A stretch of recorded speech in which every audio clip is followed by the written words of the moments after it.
congrats. Another good performance. What were you pleased most with today? It was just a tricky one. We all know what Fabio's capable of and how he can play and who he's beaten. So I knew that I kind of had to, it wasn't easy, before the match. All the social media platforms kind of hyping up the game and, expecting it to be fireworks. So I knew that I kind of had to go in there with a calm mindset, head down and kind of let him, bring all the kind of flair and stuff today. I just had to keep my head down and just get on with business.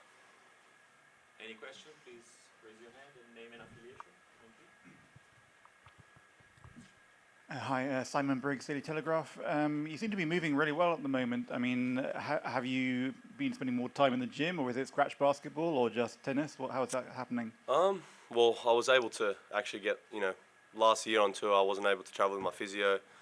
I wasn't able to get ample time in the physio room. They had restrictions on how long you get physio for. So, the injury that I have and the way my knee is, I'm not able to play at the highest level without the right kind of maintenance on it, without the right treatment. So, I went back home after my trip last year and was able to, put a good pre-season in, able to get the treatment necessary. And I think it was just a combination of things, but that was primarily the reason why my knee's feeling the way it feels.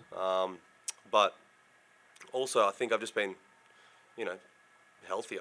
Just, moving a lot. I actually did a lot more gym in the pre-season than I've probably ever done. So, got a couple of things probably, that I got to thank for that.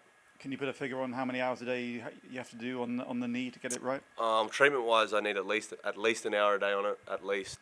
And if, it's not just the knee, it's other parts of my body that kind of, if they break down, it's going to put more stress on my knee as well. So, an hour at least, and that's, barring if I'm not playing or not. If I'm playing, probably a little bit more. But it's just constant maintenance. It's something that's just symptomatic. So I wake up one day, it might feel stiff and really painful, and the next day it's okay. And some days, I can't remember the last day I woke up without pain whilst I'm walking on my knee.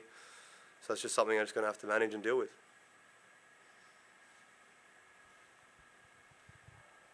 Hi, I'm Amy Lundy with Tennis Connected. Hello. You mentioned last time that you are feeling at peace. Do you perceive that you're playing the pressure points better, like break points? And if so, why?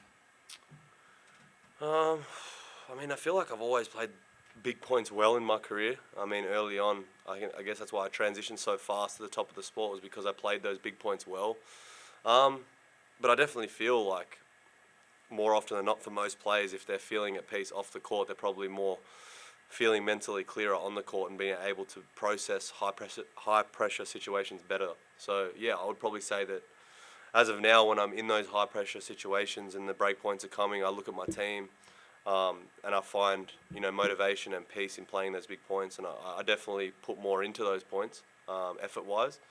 And I guess there's definitely a correlation.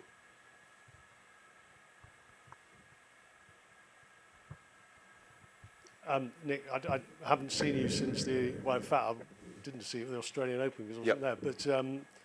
But what's kind of brought you this piece that you speak about? And I'm wondering if that whole doubles experience in Australia kind of helped flick the switch a bit. I don't really want to talk about it over and over again. I was going through my own problems that were bringing me into some dark places that everyone kind of deals with, I think, at some stage. And I guess it was a combination of everything. I remember I did a podcast with Naomi, Billie Jean, and Marty Fish in New York, and we spoke about how Naomi kind of pulled the pin at that French Open when she was dealing with all that negative kind of, emotion and when she just kind of pulled the pin. I related to that. I feel like I was just constantly played so much under that mental stress and negativity that I genuinely just couldn't function anymore with the pressures. I couldn't function with the negativity. Every day was just constant negativity from you guys, from eventually my family, eventually from my friends, from everyone. There was no positivity, and it was just eating me up, and I just genuinely hated my life. So, it's taken a long time, and obviously I'm just towards a point where I'm just happy now. I don't take anything for granted. I've got a beautiful girlfriend. My best friend's here. I'm playing some great tennis, and I just try and stay in the moment, stay on my feet, are in the present. I don't think of all those mistakes that I've made prior. There's no time for regret for me, and I just get on with it now. I just try and be positive, try and help others, and try and uplift. And that's it. I understand that I'm a bit of a role model for the younger generation, so I'm always trying to be better in that sort of part of my life as well. But I mean, it took a while. Like, I had to fix it myself. You know, there was always people kind of there that never left that were trying to put me right back on track, but it had to come from me, and I had to fix a lot of relationships and just live a healthier lifestyle. Sounds simple, but it was hard. Last two, Harvey and Stu. Hey, Nick, Harvey Fialka of Miami Herald. You talked about being at peace and all that, and do you feel like you've always talked about how you don't really care that much about being number one in Grand Slams. But now that you are at peace and happy, you seem like really content on the court. Do you feel like that's still in your reach, and do you want to win Masters and Slams, and or just play day by day and just have fun? Yeah, I mean, I just play it day by day. You know, look, it wasn't always easy. You know, I kind of always felt that wasn't my biggest goals, were to win tournaments and to become number one in the world. That's just not something I valued. I felt like when I was young, my sole purpose was to get on the tour and show people that someone like me could compete at the highest level and beat all the best players in the world doing it my way. And I think that athletes always think when they're young that there's always a certain way to do it. Like, you have to be so professional, you have to do this, you have to do that, but you really don't.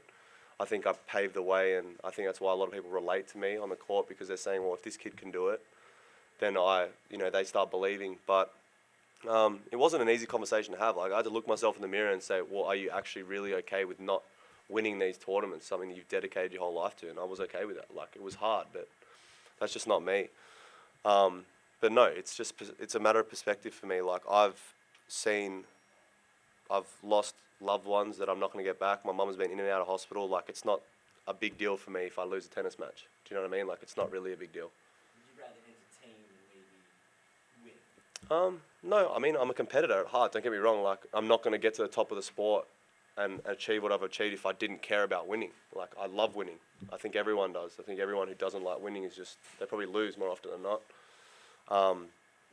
But yeah, I'm not a player that beats myself up after losses anymore. And, you know, I just appreciate it. Like, today I'm not going to be like boasting to everyone, oh man, did you see my match today? Like, it's gone, it's done. And we forget about it and move on to tomorrow. Last one, Stuart. Stuart Fraser, The Times. I just wondered, Nick, I don't know if you've watched the Formula One Netflix program, but when the concept came up in tennis, is that something you had to be talked into, or were you quite keen to show people like a side of you behind the scenes? Well, I don't think, I mean, they were very interested to be following me around. But I think I was quite interested because I think tennis culture is changing. I think there's there's no hiding it. Tennis is a very white privileged sport, and I loved the fact that I was able to show my path and the way I go about it and how I connect with people. And I think it's a very different side to how people would perceive most tennis players. So I think it's a special thing for other coloured athletes that do want to play tennis to see myself. You know, you got Tiafoe out there right now, Osaka, us doing it the way we're doing it, and I think it's cool. I think it's a great idea. I think for the sport, to grow the sport, it was definitely needed. Thank you.